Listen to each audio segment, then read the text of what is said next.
Hello, my friends. It is time to predict what Nintendo will get up to in 2025. I will once again apologize for the scaled back production of this video, and I will also once more remind you to go and check out the video that I did on why things are like this, if you haven't already. But yeah, this is a much more casual kind of predictions video. I'm not gonna come up with a bunch of like crazy game concepts and stuff, because last year I already did a whole predictions video about what year one of Switch 2 will look like, and I don't know, I have made some changes though. I didn't want this to just be kind of, you know, regurgitating what I did last year, so there is some new stuff in here, but let's get into it.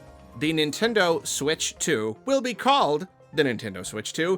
It will be revealed in January. Just like they did with the Switch, they're gonna do like the reveal itself in like a short teaser or whatever, and then they will do a full presentation in February. This will be just like the January 2017 presentation for the Switch.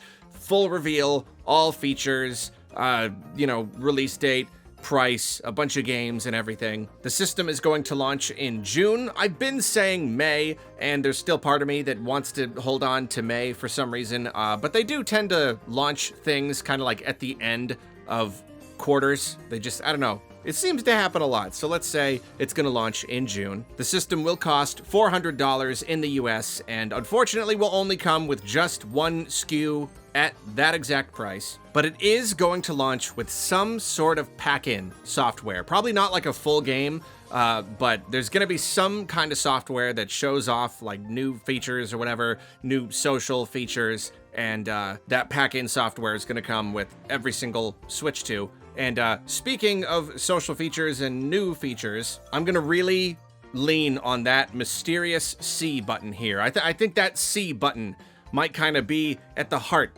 of the Switch 2's identity. You know what? I'm just gonna go for it. I'm gonna say yes. That button, it's the connect button. That button lets you wirelessly connect to a dock and stream video to it, so you can essentially connect to a dock and play on the TV without the Switch actually being in the dock. But even more, this connect button will also help you connect to other devices, other Switch 2s, smartphones. It's gonna just like be an all-purpose connect button. It's gonna make it quick and easy and just completely seamless and intuitive to just hit that button, and suddenly whatever is around you that you could connect to, whether it's another system or a phone or a dock or whatever, it's easy. It's quick. The Switch 2 is going to be all about social features. That's going to be its whole thing. They want people to take this system out. They want people to connect this system with other people. There's going to be loads of multiplayer social games, and that is why I am adjusting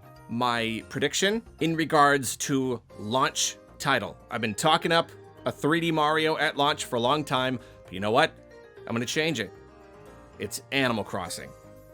It's Animal Crossing. 2025, that'll be 5 years since Animal Crossing New Horizons. More than enough time to do a new one. Animal Crossing has always been decently popular, but in 2020, it established itself as one of Nintendo's absolute top performing IPs. So if the Switch 2 is all about social functionality, then day one, it's Animal Crossing. And this game is going to be, probably just wishful thinking here, but I'm predicting that it'll be everything that New Horizons should have been. Seamless, hop in, hop out multiplayer. If you're next to someone else, you've got your system, they've got theirs, you hit the connect button, super easy to hop into their town. It's also really easy to just jump on the train and travel to any other town among your friends or other people online. If they've got their gates open, way easier to just drop in, drop out. People are not, they're not interrupted every time a change happens. It's gonna be quick, and it's gonna be easy and fun. And it's gonna take the New Horizons concept and go even further with it, even more just customization of your town. And now the idea is you want to like build attractions and parks and maybe even like stores and things where, you want other people from around the world to come to your town and just hang out in it and socialize in it, because it is a cool place. That's gonna be the thing. You're trying to like attract people to just come and hang out. You can like build stores and things, and you build a little like coffee shop, and when people come and buy coffee, they get these like unique little animations that they can do, little emotes with each other and stuff. So that's my idea for new Animal Crossing, day one, and then and of course there'll be a good handful of launch titles, probably some little like Blue Ocean-y Joy-Con stuff that Nintendo loves to do. But the other major title at launch will be a Tears of the Kingdom remaster. Nintendo is going to be doing a good number of remasters of Switch games in the same way that they did a lot of like ports of Wii U games on the original Switch. These are kind of going to be like glorified deluxe editions, you know, any game that gets remastered will come with any DLC that launched for it. They're not going to look that much better. They're not going to be like full remasters. It's going to be more about just like, you know, up-resing the textures, higher resolution, better frame rates, maybe like HDR or something. And in the case of Tears of the Kingdom, you know, just like better draw distance and stuff like that. The Switch 2 is going to be able to output resolutions higher than regular 1080p HD, and so there'll be a big spotlight on how much more detail on the screen that you can see. So those are the two launch games, and then for the rest of the year, you know, we've got the games that have already been announced. We've got Xenoblade Chronicles X and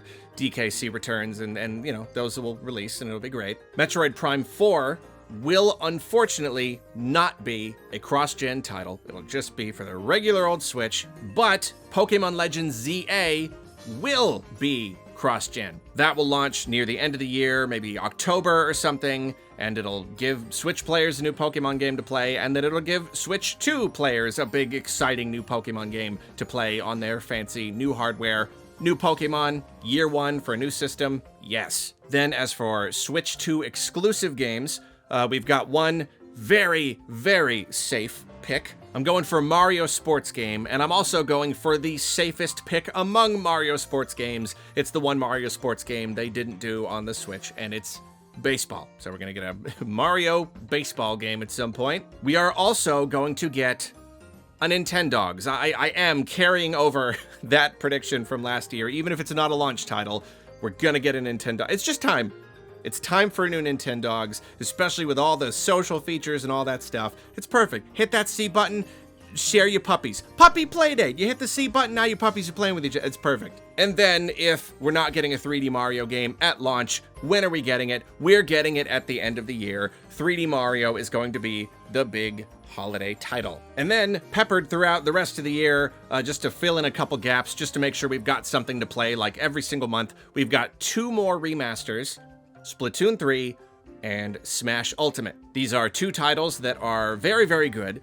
They're probably not getting new entries for at least a good few years. They've got DLC they can package, and they're multiplayer games, so again, all the social features and everything, it's gonna be super easy and quick to just meet up with people and play. And then again, with Splatoon 3, you've got the added bonus of it rendering at a higher resolution, and Nintendo will be sure to be like, look how much more detail you can see in the ink splats. I just think they're gonna like that. They're gonna be so happy to finally have games at higher resolutions that they're always gonna want to point out how much better they look on Switch 2. So yeah, for a brief summary, as far as Switch 2 games goes, that's Animal Crossing and Tears of the Kingdom remaster at launch, and then for the rest of the year, it's Nintendogs, Mario Baseball, Splatoon 3, and Smash Ultimate remasters, 3D Mario at the end of the year, and Pokemon Legends ZA a little bit before that. And I would say that would be a pretty darn good first year of releases. Of course, if it's releasing in June, then we're only getting like half a year,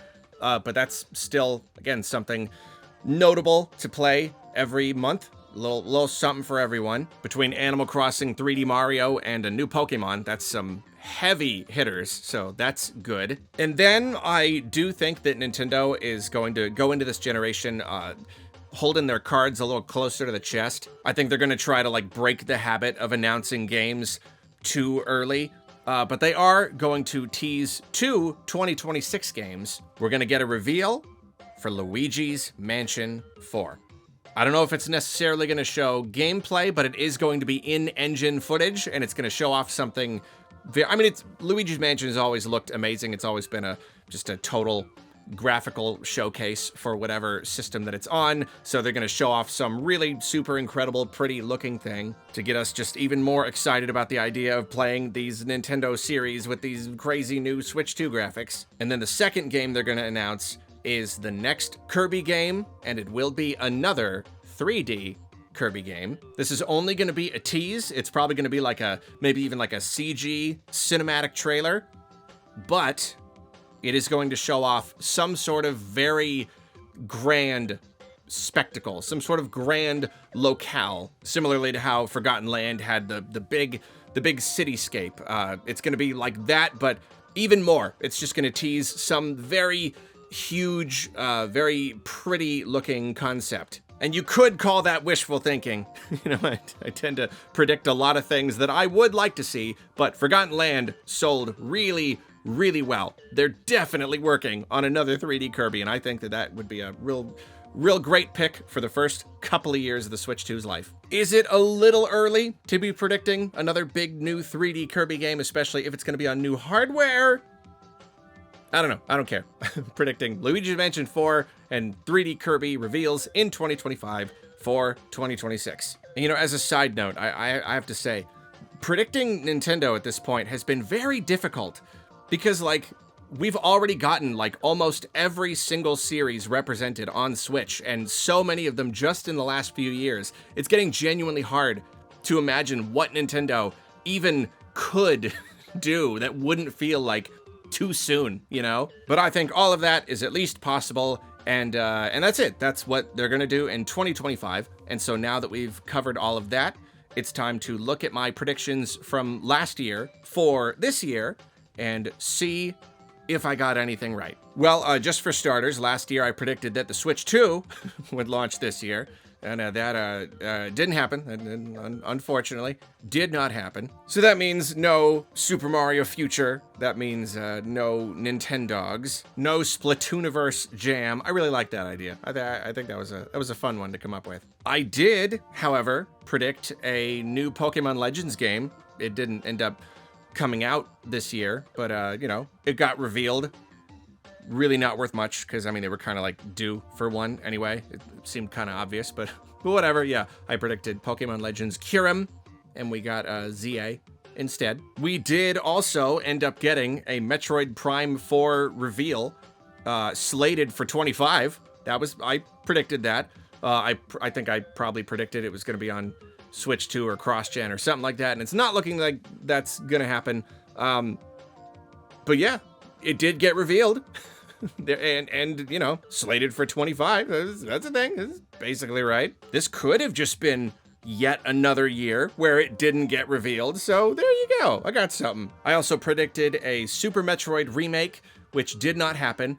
However, when Kane did the little mock-up logo, he put the little, like, Returns part of the Donkey Kong Country Returns logo, and we did end up getting a remaster of Donkey Kong Country Returns, so I think that that is worth 0.06% credit. Thank you. Let's see. We did not, unfortunately, get Cave Editor DLC for Pikmin 4. I mean, you know, I try to be somewhat realistic, but often I really do just have to go for stuff that I want, and that didn't happen. We didn't get any DLC for Pikmin 4. I'm still pretty darn bummed about it. And then Thousand Year Door, we didn't really get any new content there. I predicted we'd get, like, new stuff added to the Pit of 100 Trials, like new trials, and you could earn brand new badges.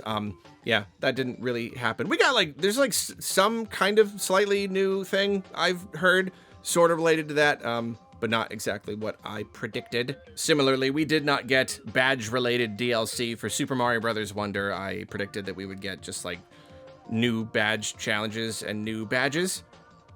And again, we didn't get any DLC for Wonder. It's weird. New Super Mario Bros. U got a whole new DLC campaign. What happened to Wonder? It's really weird. Where's the DLC? Anyway, yeah, I was right about there not being a September Direct.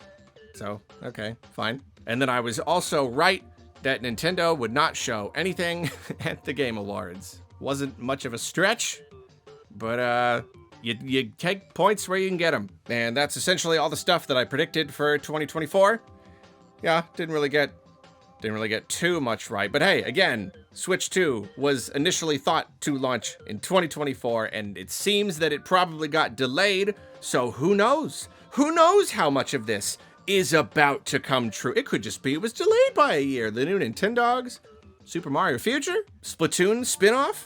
You know, I can't necessarily say I was wrong yet. It would be slightly presumptuous. So I'll say I was wrong about almost everything for now. Well, that's it for this year's predictions. Thank you for joining me. I very much look forward to spending another year with you wonderful, wonderful people and seeing if anything that I said comes true at all. Please have the happiest of holidays and give someone you love a hug and tell them it's from me, even if they don't know who I am, and provide no explanation. Thank you.